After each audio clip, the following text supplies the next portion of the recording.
You're tuned in to the Stingbat Radio Network on FM 101.2 KRPG.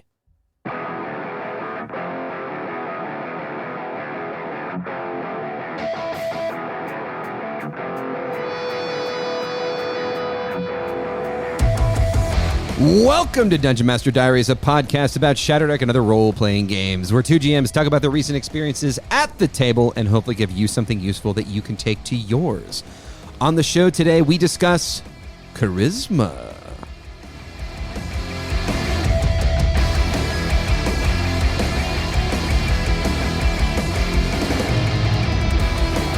Hello there, sages and adventurers. My name is Matt, and with me, as always, is my good friend and GM colleague, Jody. And might I say, Joey, you are looking ravishing today. Oh, I see you working that Rizz on me. I see what you're doing there, and I like it.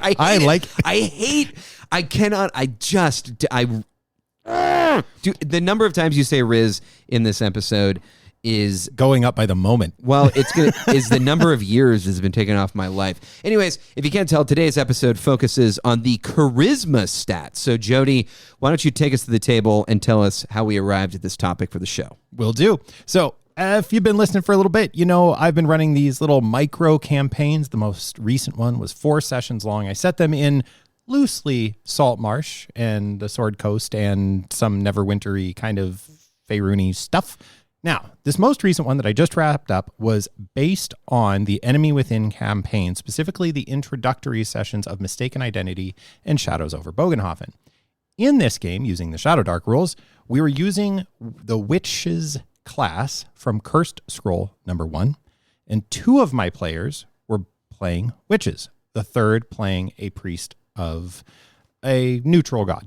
Now, this particular series of adventures was a very heavy dose of mystery and exploration and town interaction, and witches use as their casting stat charisma. So there was a lot of interaction at the table around the charisma stat and talking to people and gathering information. And as I was playing through this, I found myself really impressed with the flexibility and malleability of how to use charisma as a GM and how to leverage it. And more importantly, the fact that it's a dump stat so often for characters and what that looks like when you start really applying the Shadowdark rules to these interactions. Now, for those of you who've been with us for a minute, we talked about planning a ritual not too long ago, and I want to give you the out on how that thing played out in brief. They split the party. The catnip of joining the ritual for one of the witches was far too powerful, and they went down and joined the ritual as the sacrificial center, the vessel at the center of the ritual. I elected to use the crawling clock die at that point, and it was really fun. I think the one kind of little gimmick that came out of this was I narrated the walk of the player who was going down into the basement to the secret ritual chamber as she was headed down there with the group of cultists. So the other players heard the path they needed to take, and they had some clues about where to go. But then they had the chore of, as we jumped back and forth between the two scenes, as the remaining 2 players tried to extract themselves from a very sticky situation and a difficult social interaction that you can't just really walk out of when everybody's frolicking and convorting and enraptured with one another. That's kind of can't really be a buzzkill there. So you got to figure that out, which they did. But then they had to figure out how to use the meta knowledge they had of the path down to the ritual location without being obvious about using that meta knowledge. Now, the witch that was in the ritual's core gave her familiar to her fellow witch right before she left and was like, hey, keep, Mr. Beaver safe. That's her duck, Mr. Beaver. Whatever. It's not my character. Hey, players are going to be players. Players are going to be player. And so as they were making their way out, they were like, oh man, how do we get through this? And then one of them goes, oh, we'll just follow the duck. I was like, oh, that is such hot garbage. But they followed the duck. They got down to the ritual. They tried to sweet talk it, but in this instance, charisma wasn't the answer. There's a dark ritual at hand, and spells were cast and demons were summoned. And at the end of the day, they thwarted the ritual at some minor cost, but the day was saved, and Sartmar stands for future adventurers to screw it up. All right, Jody. So kind of packing a lot into that little summary there, little bit of a punctuation, a little bit of closure, if you will, for listeners to one of our previous conversations, but also really highlighting the fact that, yeah, when you have characters who rely on charisma for their casting, they're, of course, going to make it a very bolstered stat. But for many characters, it's, it's often not a stat that if they have the option, like we give most of our players, if they have the option to be able to put a low stat there, they probably will. And a lot of characters who end up with a low charisma, I think a lot of players will go, all right, well, at least it's not my dex, and they'll move right along. So I want to read really quick the description, the core rulebook of what charisma is used for, and then I want to kind of throw it back at you, and I want to ask you a question, the age-old question that you probably know is coming. So here it is. Charisma is defined in the Shadowdark core rulebook as being used for two major things. Number one, convincing creatures to be friendly, and number two, to resist mental control. Now, the other thing that this charisma stat hinges on is the reaction roll. We can get there, but what I want to ask you, Jody, is, given that definition, to what degree do you require role-playing versus role-playing? Let's just have this discussion at the top, baby. Since the 70s, they haven't figured it out, but today's our day, doggone. We're going to sort this out and be done with it. ROLE or ROLL. We got to spread these out because we had the conversation about the thief. We didn't even finish that conversation. We'll come back to it at some point. But now I want to open up this Pandora's box. Let's just open up all of the Pandora's boxes, have them all open, and never actually close any of them. So the joy of our hobby, there it is. We can all debate that we're all doing entirely different things, but somehow think we're doing the same thing and go.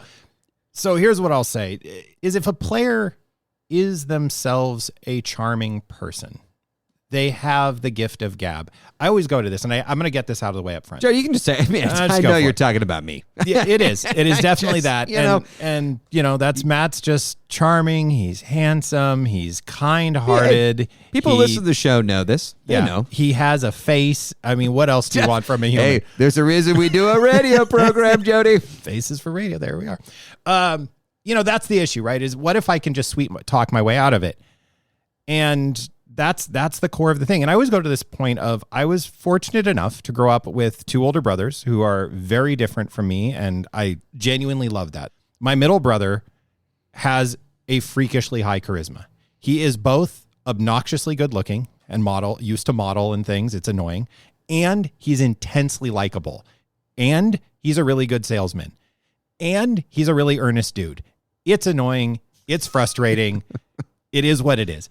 And I love him dearly, and I will say that right off the top. So I always go to that when this discussion comes up of, I have been around somebody that genuinely has a tremendously high charisma score. If we do the age-old thing, as long as we're doing it, of what would your stats be, he would have an unusually high charisma. I don't know what the score would be, but I know he's got the gift of gab and the looks, and he can do this. Not everybody is that way. And we have stats on paper for a reason. So my 2 cents is, if somebody has the gift of gab and they can do all those things, great. And there's no reason to penalize them for having that skill. Some players have tactical minds and they see the grid, whether you're playing Theater of the Mind or miniatures on a map, they can see the tactics in their mind and they just see it. The trick as a GM is to thread that needle of neither unfairly rewarding nor penalizing somebody for that effect. There is also the responsibility of the player to understand what's on their sheet and what they've agreed to play. And that's why you mentioned it a moment ago. That's why I love the reaction table in Shadowdark so much, is it is the answer, right? It is the where we mechanically jump past this debate and can actually do something with it. Because I don't know. What are your thoughts on the question you just asked me about, so what if you are just really good at ROLE, role playing, and can gab your way through it versus having to roll the dice? So I'm with you, Jody. I mean, we're not going to answer this question here on the show, but come on. and I'll give you a hard and fast answer. Here's how I interpret it: is we are lucky enough to play in our narrative games, especially with a lot of players who earnestly role play, who will take NPCs at face value and interact with them as if they're mostly real people for the most part. I mean, that's not a difficulty that we have. So that is a very lucky situation. But also, what I think is interesting is we have some people in our group who desperately do not want their characters to have high charisma because they don't want to be the face of the party. And one thing that we should say off the top, and I think I mentioned this already, is that we allow, in our narrative games especially, we allow our players to roll up an array and then select where they put their stats. Now, of course, that's different than what the core rulebook says, but of course, the core rulebook also says we can do it differently. So, there. What? We're using the one rule? Weird. Anyways,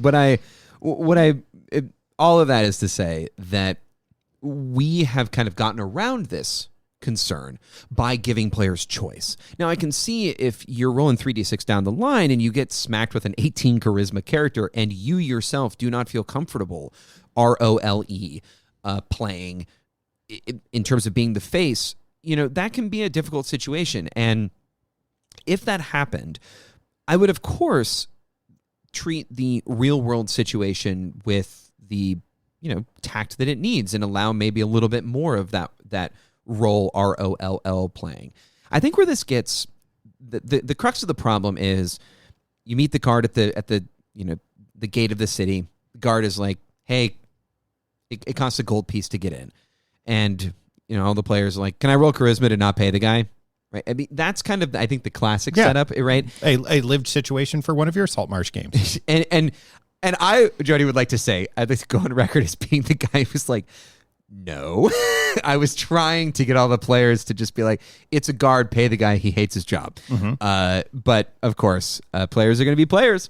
I think in that instance, if we're using that as an example, I think you push back in the correct way of just, this is a real person.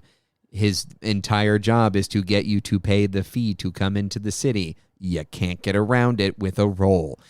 There are certain truths about the world that as a GM you get to set and you get to decide when a roll can or cannot take place, or when, just as we do in Shadowdark, we kind of move away from rolling for everything. You can decide when that character with a high charisma can and can't just get away with talking their way through things. But I like to treat it as kind of a social situation in terms of the real world social nature of the player and of the table, and kind of feel it out. So that's not a good answer to the question, but really it comes down to, yet again, that incredibly unsatisfying answer of you got to figure out what's right for your table, and that's just where I kind of end up. But I don't know if that was helpful in any way. Well, is it an in the moment, or are there guidelines by which you start metering out that matrix, right? That's kind of the shtick of charisma and why it's tough. It's not tough to meter out how strength is impacting whacking somebody with a sword, or if you can or cannot lift something. It's binary. You either can or you can't. Charisma is rarely binary. Like, very rarely is it a yes or no situation. And I think I want to kind of bury in this discussion, if I may go afield for a moment, that Shadowdark has the wonderful fixed and flat math of DCs being predictable, ranging at easy tasks at 9 up to extreme tasks at 18 and in increments of 3 there between. Sometimes I have my players make charisma tests against those DCs of this is a difficult roll there. I don't know if I actually have, now that I'm saying that out loud, I've got myself in the mud here because I'm like, I don't know if I actually have a clear metrics for when I use the reaction table, which I love, versus when it's like, no, make a test. I knew we were going to get here. I'm glad we got here soon, because here's the thing. I don't think it matters. And not that I don't think that it has any mathematical difference. Of course, rolling 2d6 and rolling a d20 is very different mathematically. Right, and that's important here. What I think is that the charisma... The most important thing to say at the top of the show is that I think both you and I agree that charisma needs to be important. Like, it needs to feature in the game. much like I think we could also talk about wisdom as being a stat that, unless you're a priest, kind of falls off unless you make it important. Yeah. Like it is your job as a GM, I think, to figure out what those stats mean to you and your game.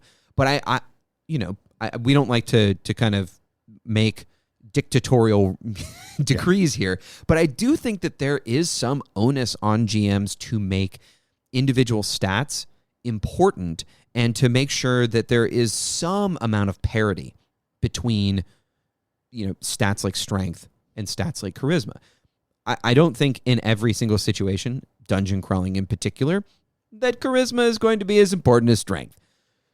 But you should have an opportunity for it to be. Like, there should be at least some sentient or semi-sentient beings in the dungeon you can roll a reaction roll. I don't know. What is your... If you had to think of a metric, or you had to kind of like reflect on maybe the session that you just ran, when do you think, maybe this isn't true, but when do you think you call for a D20 stat check versus a reaction roll? Or is there no real rhyme or reason? You're just kind of, making it up as you go, which I don't think is, it's not the best, but it's also something that we can talk about and talk through. It's an interesting discussion. I think it is, and I'm glad, because I'm kind of going to leverage this to talk about something else that I've wanted to talk about for a while, that if, folks, you like this topic and you want us to go more on, I could spend hours talking about Jody's this. just trying to get... You're just trying to shoehorn in a topic that you've wanted to talk about for a while, and I've been saying, I don't know. Okay, well, I don't know if this is the one, maybe. Okay, so I roll dice more than you do. Yes, I call for way more rolls than you do. I like rolling some D20s. And the answer to your question about reaction roll versus a D20 against a DC roll is tied into my loving of calling for D20 rolls. So my first layer of this answer that is actually, I think, useful. If the answer to the question that is being posed by the player's action, they are talking somebody into something or not talking, or they are trying to achieve a specific task, that's a yes-no answer, and a binary roll will get me a yes-no answer. So a DC check will produce a binary result that yes, they did succeed, or no, they didn't. How charming are you in this moment, or how charming is your character? We're going to throw a DC on it. I want to talk the guard into not letting me pay. In this instance, we're going to come back to that in a moment. We'll stick with this. I feel that's more appropriate for a DC-based check of yes or no, the guard lets you slide by without paying the fee. If it is a monster conversation where I'm like, man, I really don't know how these orcs are going to react to all of you brandishing weapons at them, except guy in front with big shield and a guitar saying, hey, I speak Orcish. Let us be friends. And we're going to react and see how they react, and we'll roll 2d6. So reaction rolls are just what they sound like, that I'm not sure how this person or people group is going to react to your actions. This gives me a metric by which to judge and produce a reasonable result. And this is where we're going to go afield. There is a third situation in which I use D20 rolls. When I'm in that moment of going, wow, that's a really interesting thing, and I'm not sure what the hell should happen here as a GM, but that's interesting, and I like what they're doing. Hey, why don't you roll a D20, and instead of using it as fixed DCs, and I will tell my players this is something, Matt, from your gripes about my doing this, I've adopted into my GMing. That's really important. Oh boy. Is that the higher you go, the more information I will share with you, or the staggered result. Rather than going a 9 is a fail, or a 12 is a fail, or a 15, each of those steps is a how much did you succeed by, or how much information am I going to deliver? And yeah, that means I'm on the hook. If they roll a natural 20, I have to go like, oh man, I got to give you something real juicy here. Or I got to really make this worth your while. But it's a third way to use the mechanics. And I use all of what I think of as the mental stats, intelligence, wisdom, and charisma. I do this with all three of them, is I will go, I don't know. So let's roll a D20 and see what we all found out together. It's a way to read the bones or read the tea leaves, right? It's an oracle kind of style of play that is not for everybody. But for me, it's a great, I'm stuck in my story and I don't know how in this moment this NPC or the world's going to react. let's let the dice decide. And, you've adopted where I will say, I know this is a difference in how we jam, but you've also really moved into the just throw a D6 at it and apply a random number there, not a random number, but a range of success in there that works as well. So that's a really long, rambly answer, and apologies, listener. No, I think that was very actually well articulated, and I if you have anything more, you can add it now. Are you? Yeah, I need a cigarette. I don't smoke. So let me kind of take that step by step here. So three different ways to use a modifier to a stat. Right, one of them is your kind of normal stat check. The other one, versus a DC. The other one is the reaction roll. The other one is kind of a variable. Here's the thing. I'll start. Actually, we're gonna Tarantino this. I'm gonna start from the end. So I used to really be frustrated with the way that you would do, I guess they're called ability checks in 5th edition, right? Because you would say roll high. The higher you roll, the better you do. And I would just be frustrated because I would think like, well, what is the difference between like me rolling a 17 or an 18 or a 19 or a 21? Like those singular degrees of success were frustrating. In Shadowdark, when we have these static DCs, right? Easy, normal, hard, extreme, that solidified my willingness and my interest in potentially using that sometimes in games. I use it much less frequently than you do. But when you ask me, as when I'm a player, I no longer have any ill feelings because I can see the DCs and I know that there is a discrete number that if I hit or exceed, that it will boost me into another category of potential information or success. And I don't need to know what those tiers of success are all the time. Sometimes I like knowing. Sometimes I don't care. Certainly if the stakes are high, I like to know, okay, if I hit a 12, how is that going to be different than if I hit a 15? But I actually think that when you're talking about like charisma, that's a really interesting and powerful way to shift from just using a reaction roll to, letting the players make some D20 tests. And I like it because, like you said, it's like an oracle situation. So that's really interesting. I love reaction rolls. They are my go-to charisma-based roll. I almost never, to address the kind of the first thing you said, just the straight, binary, I almost never use a straight charisma check. I don't remember the last time I called for one. And if I did, it was probably more of that kind of graduated version. So we do have kind of a difference of adjudication here, but I don't think we have a difference of kind of understanding of charisma. What I wanted to do was I want to actually talk about specifically the mental control for a second. I know this is kind of pivoting to a different topic, but I will be very honest that, my time with Shadowdark, I think like a lot of people's time with Shadowdark has followed an arc. And I think that arc, again, is very similar to a lot of people's, which is to say that at the beginning, I made a lot of assumptions about how the game worked because it's very similar to 5th edition in many ways. And a lot of those assumptions, I very quickly was able to divorce myself from, the most common of which is that you don't add your modifier to damage, right? So that one, picked it up, realized that very quickly. I think before I even ran a game, and I thought, okay, great. Had to divorce the players of that, and that was pretty easy to do. Bob's your uncle.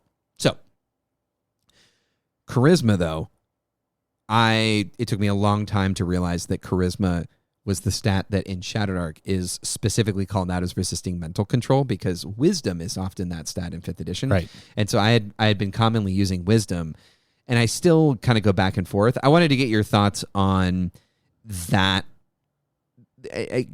the difference between using wisdom and charisma, and whether or not you actually use charisma as the resist mental control stat.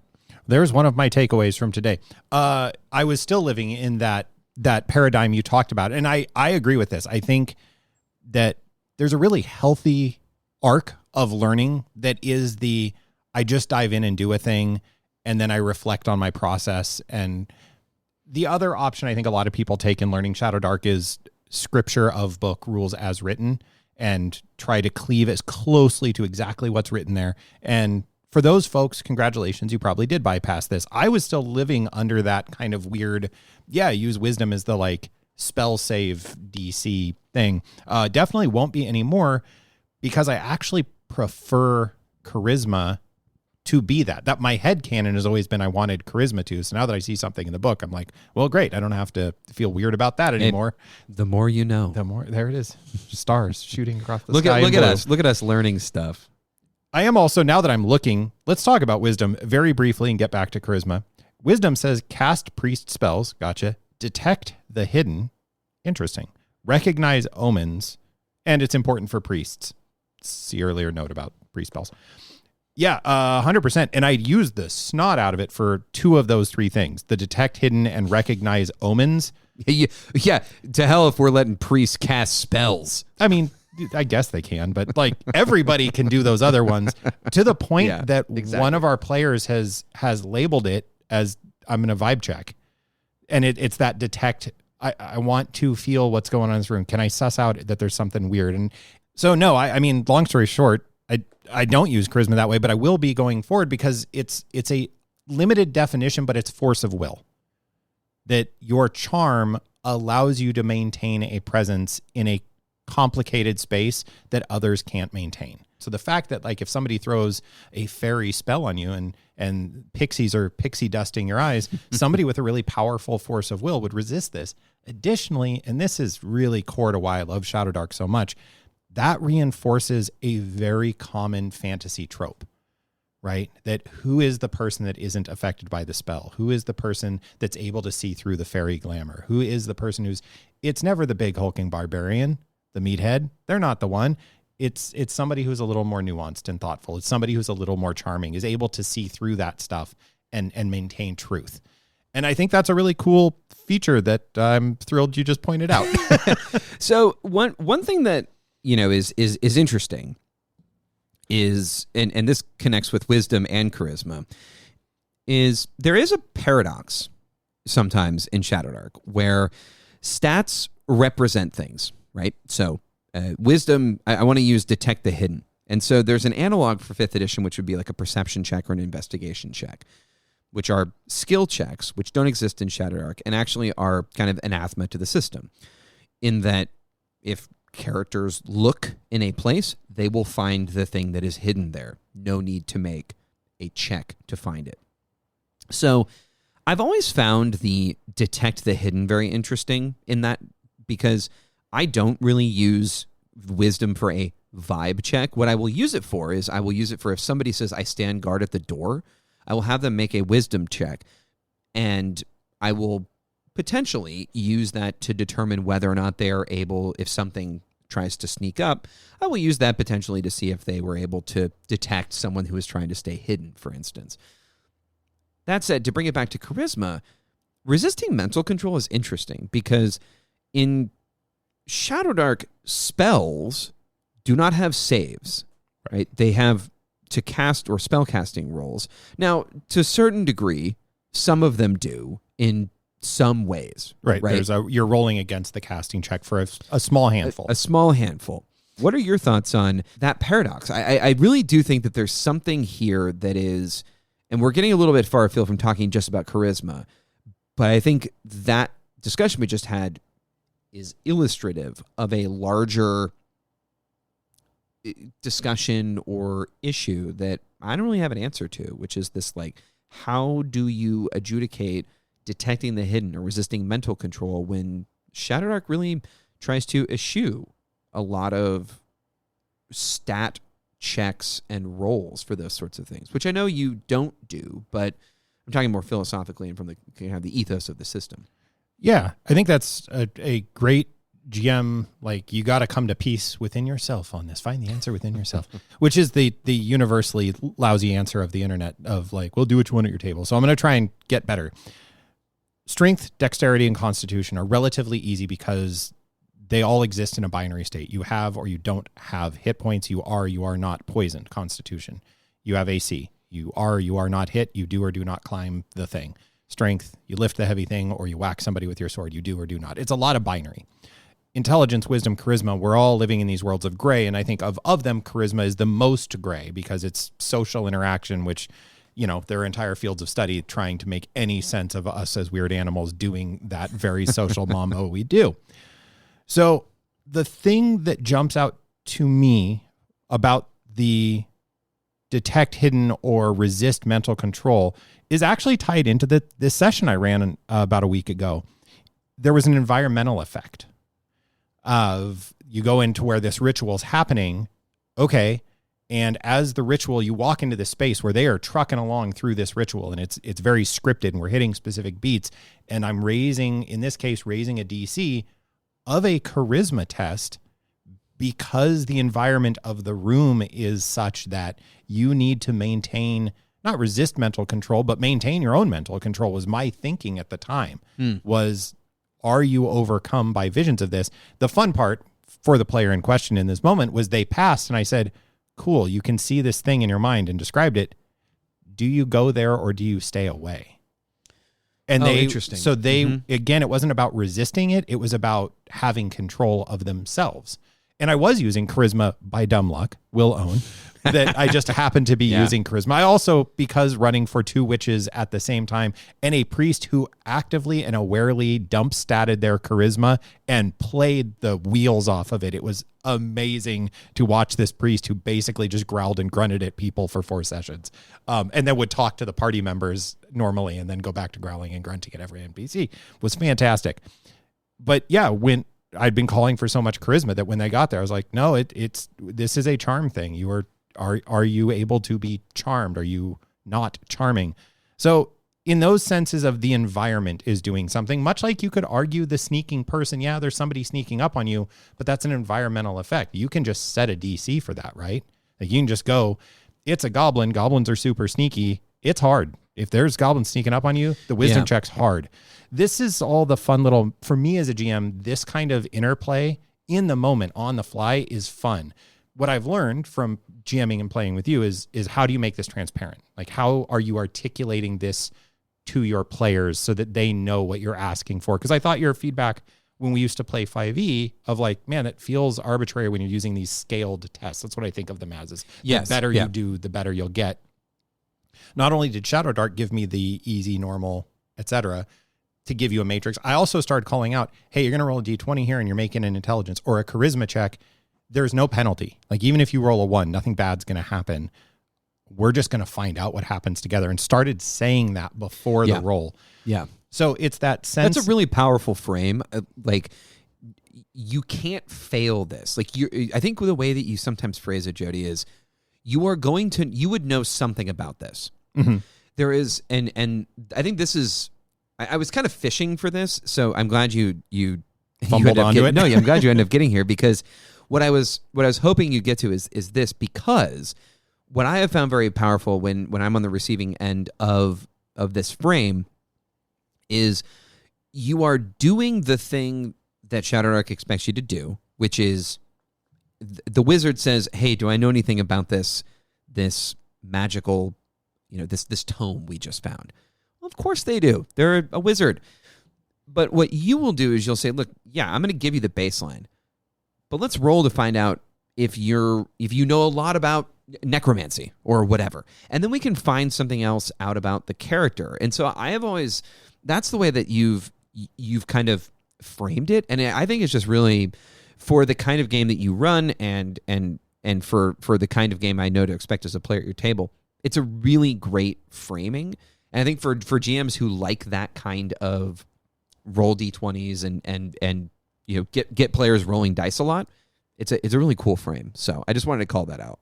Cool. Well, what I want to do is using that moment, and I'm glad it's working for you now. It was the feedback you gave me of like, man, I'm not sure what I'm doing here as a player that has led me to that point. So I want to take you to a scene where all 3 of those ways of interacting with charisma played out, and like how I applied all 3 without really meaning to.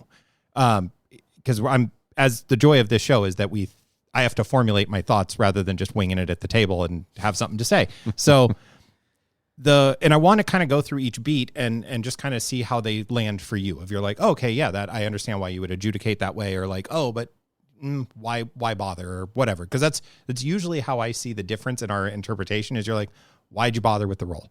And I'm like, that's a fair critique. I don't. My answer I've finally just given up on is I like rolling d20s. I have to say I have nothing to say. Right? Like, of course, like there's no potential comeback that could succinctly rebuke or rebut. Yeah, and it goes. And I love that it goes both ways. Of like, well, you could have skipped that roll. I agree. I could have skipped that roll. I just like rolling d20s. I agree. Rolling d20s is fun. Yeah, so. And a high five, and we're both right. Yay. Okay, so our witches are drinking in the tavern, and they know there is this posh party, and there is some dubious stuff going on underneath this very posh but very exclusive party.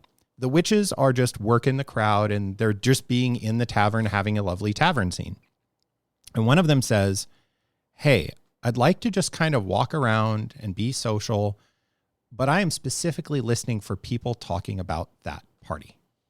I want to hear is somebody talking about that party, yes or no? And the other witch says, I want to go to the barkeep, who it's a nicer bar because they were, of course, posh and needed to be at a nice bar. They're at a nicer tavern.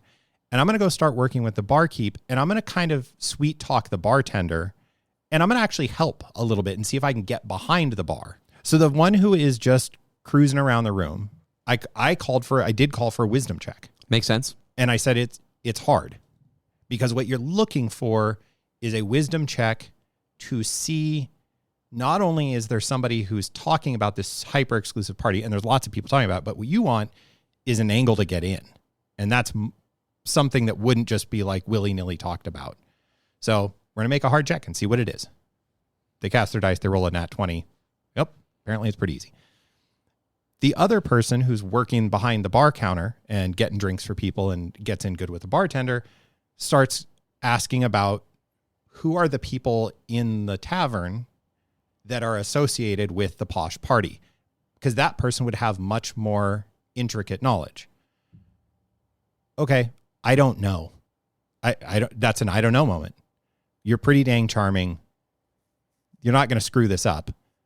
Let's find out. Roll a d20. The better you do, the better we'll find out. And rolled actually kind of meh.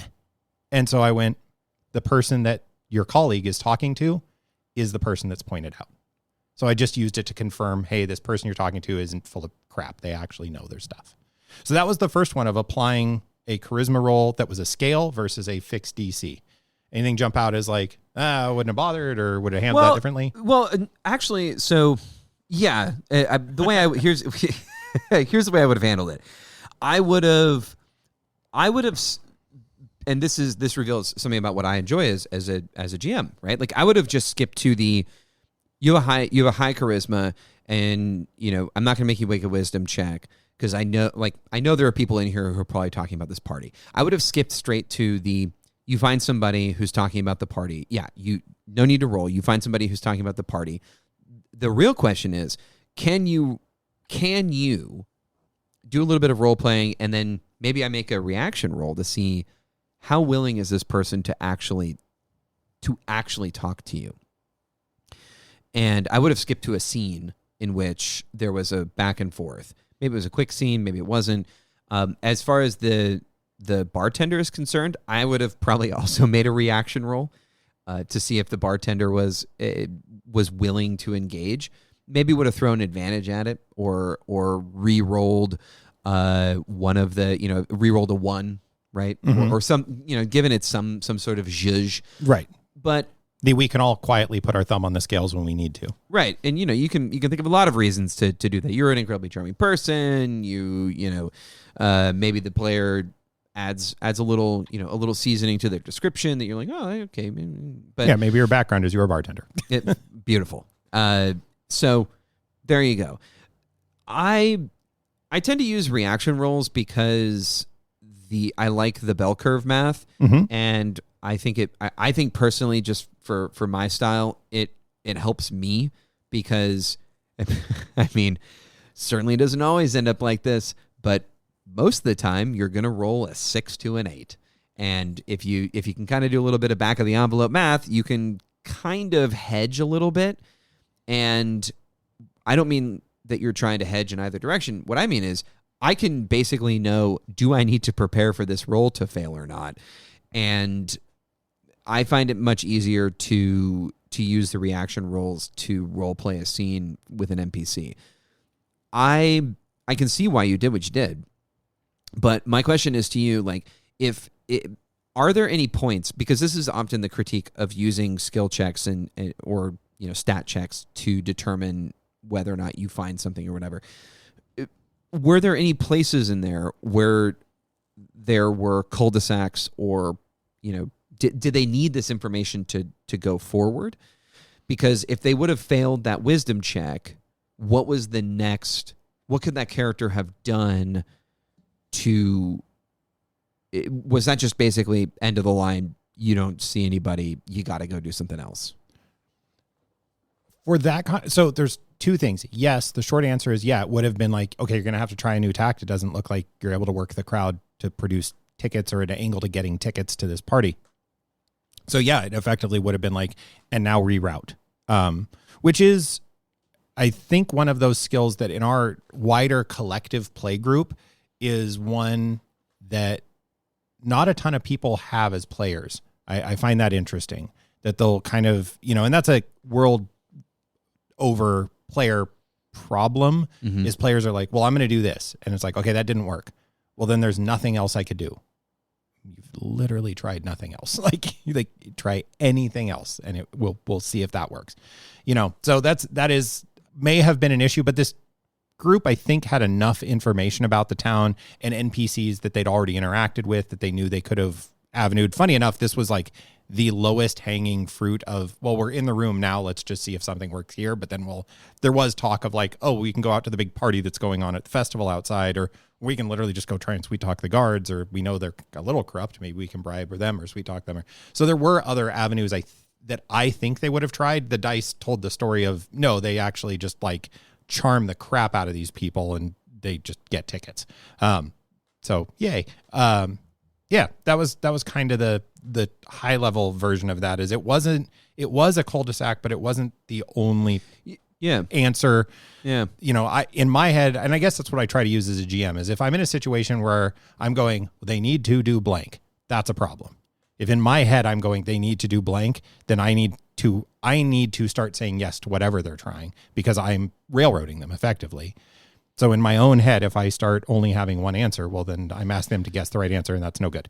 So I just start saying yes. Like that's my answer, is like start finding anything to say yes to and say yes, so that the story can move forward.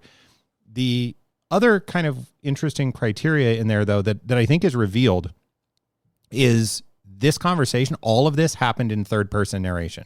It was you go over here, you go over here, you go over there, you do this, you do that. And that is a GMing style difference that because it was a whole room full of people and I didn't know who they were going to talk to, I didn't have NPCs in my head to like drop into to do voices and caricature, which is, as we've talked about a ton, that's a strength of yours. You seem to just draw people out of the air, no problem.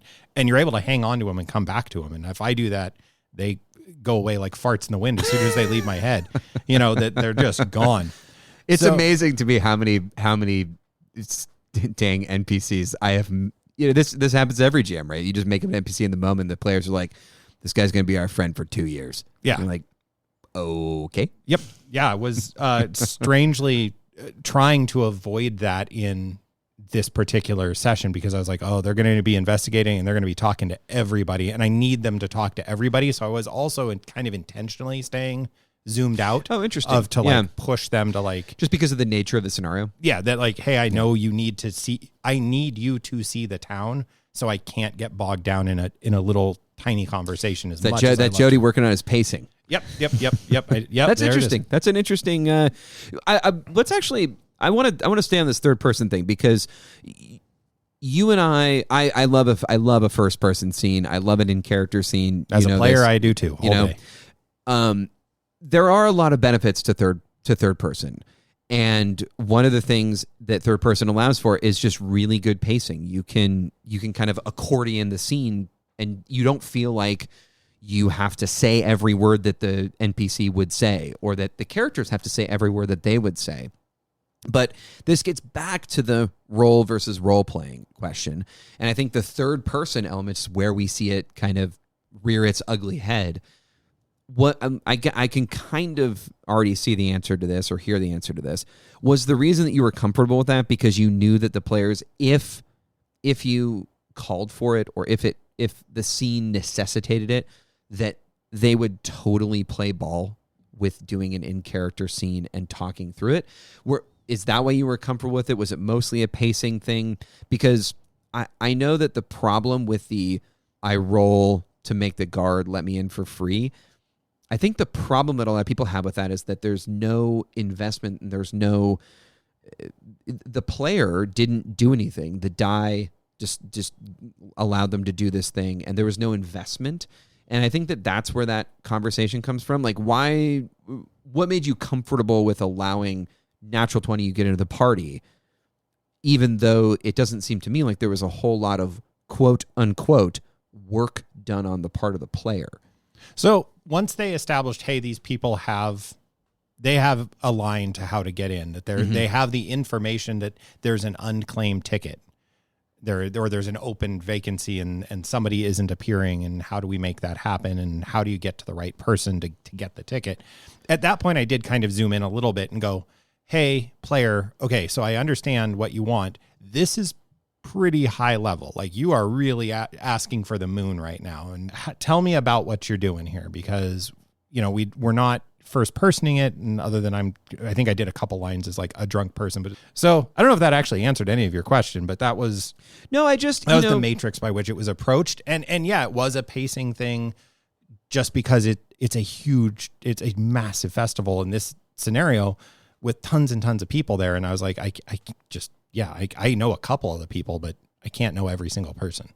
It's so interesting because I am willing to forgive a third person roll a die, figure out a thing, if I know that the player would have been willing to go the extra mile to really play through that scene. And I think that what makes charisma useful and what makes it not a problem at the tables that I tend to play and run at is that 90% of the players who sit down are willing to go for it.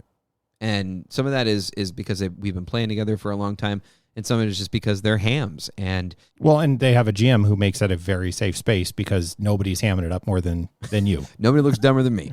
That is a rule at my table. I am the dumbest person there. I'll set the bar of stupidity. You just watch.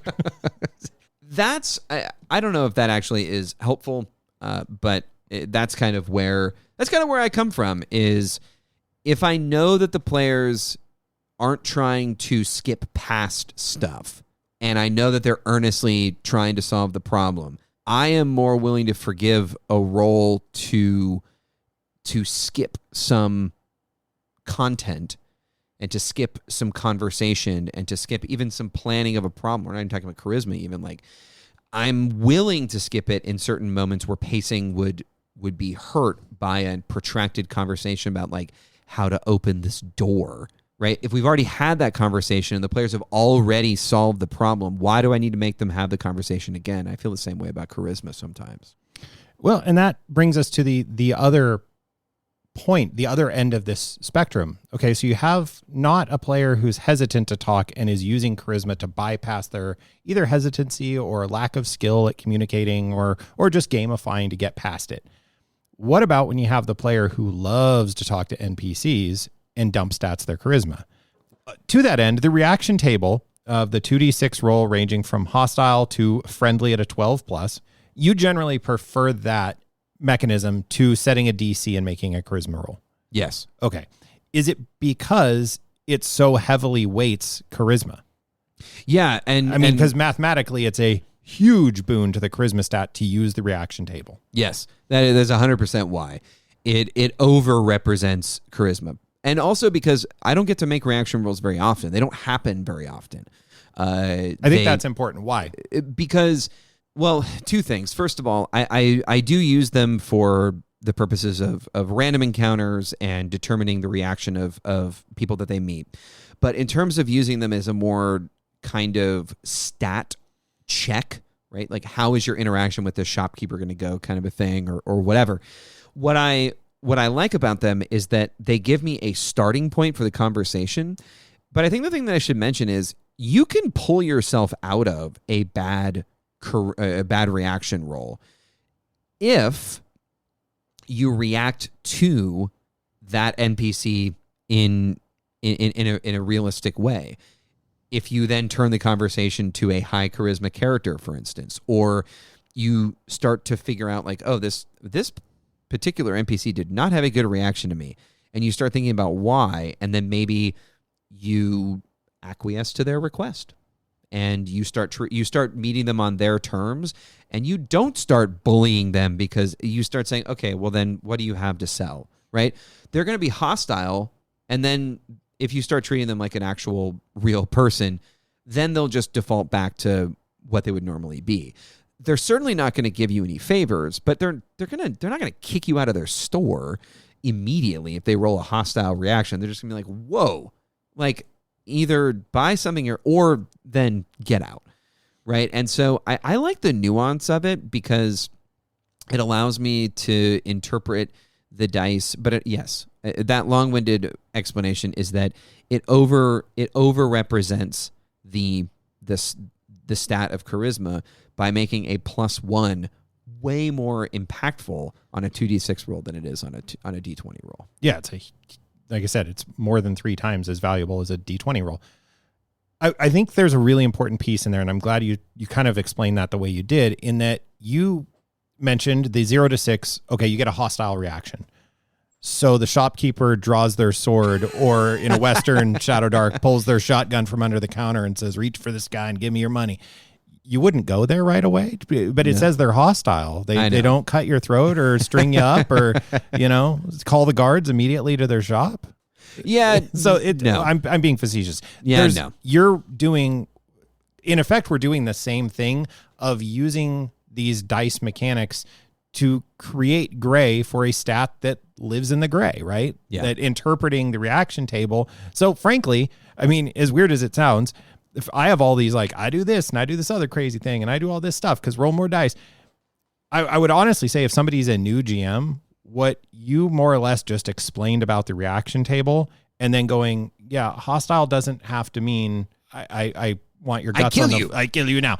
And friendly doesn't have to mean you don't pay the guard, right? The friendly could simply mean the guard goes, hey, that was really funny. I really can't bend on this. Like I have to collect the tax, but that was really funny. And then later, maybe you get to see them in town and they're like, hey, what's going on? What we're talking about is basically reading the tea leaves. What I think we're kind of using charisma as is, like you said, there's a gray area.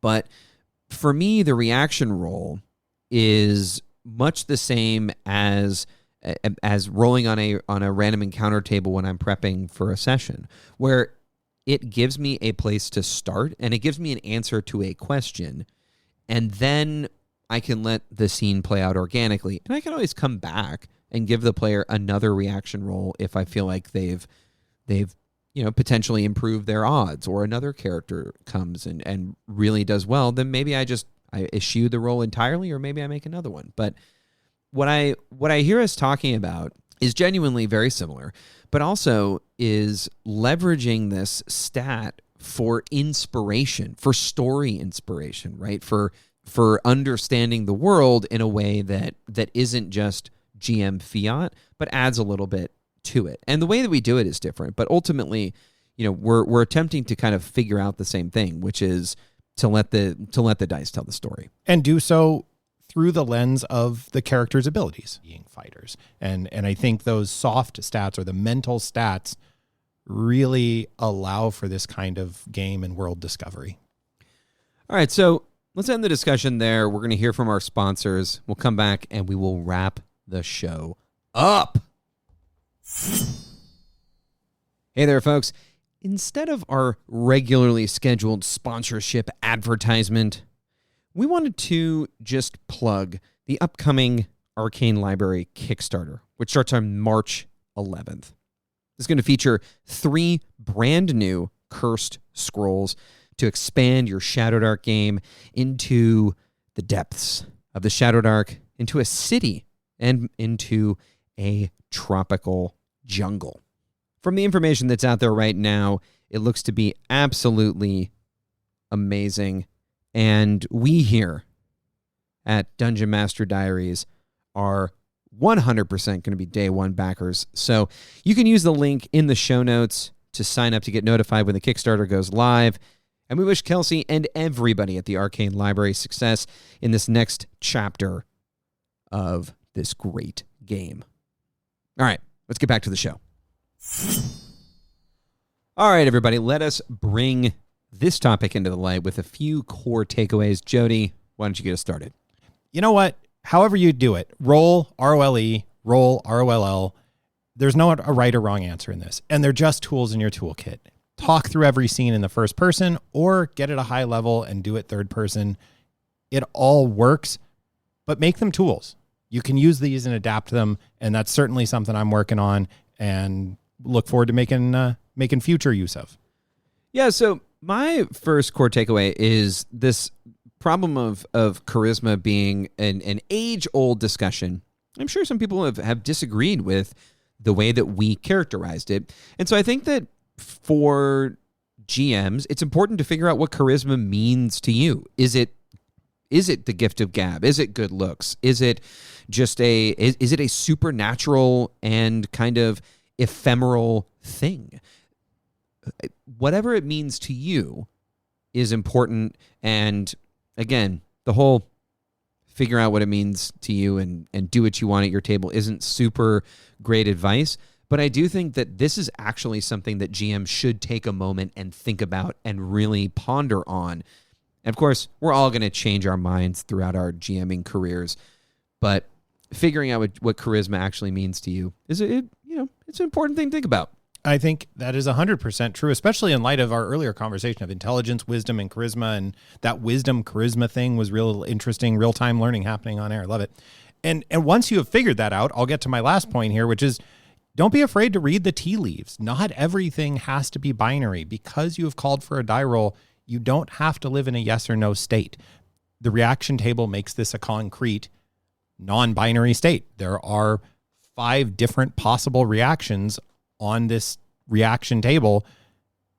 That's encouraging you to, again, as I say, read the tea leaves and interpret meaning, and then get back to the binary of combat, because dadgummit, it's fun to squish a goblin with a hammer. So my second and final one is that stats are descriptive in terms of they describe how your character acts in the world, but they don't always need to be prescriptive. So just because you are strong doesn't mean that you always need to be the person who's opening the door. And just because you're good at talking doesn't mean you need to be the one who's talking. It is fun and funny and oftentimes good for the story if people who are not charismatic do the talking sometimes. And so finding ways to allow that to happen organically, whether it's players wandering in and kind of forgetting that there's a -1 or a -2 on their character sheet, or offering opportunities for characters with low charisma to engage in conversations where they know the person or they already have a good relationship and their charisma score isn't going to be as impactful. Those are really fun and flavorful opportunities. And so your stats don't always need to prescribe a particular outcome, but they do need to describe how your character operates in the world. So just something to think about. As the torchlight grows dim, we hope you're able to find something useful and charming in our discussion today that you could take to a future game. If you have any questions or unique experiences from your table that you'd like us to discuss in a future episode, head on over to the Dungeon Master Diaries thread on the Shadow Dark Discord channel. Look for links to any materials we referenced in this episode in that thread or in the show notes. If you'd like to reach out to us directly, you can find Jody on the Shadow Dark Facebook page under the handle Pezman, and you can reach out and message Matt on Discord using the handle SCMatt. Until next time, it was just lovely hanging out with you. Dungeon Master Diaries is a production of the Stingbat Radio Network. It is produced by Jody Kropholler and edited by Matt Bruner. Our intro and outro music is composed by Christian Schuster. Dungeon Master Diaries is an independent production and is not affiliated with the Arcane Library, LLC. Shadow Dark RPG is a product of the Arcane Library. Copyright 2023!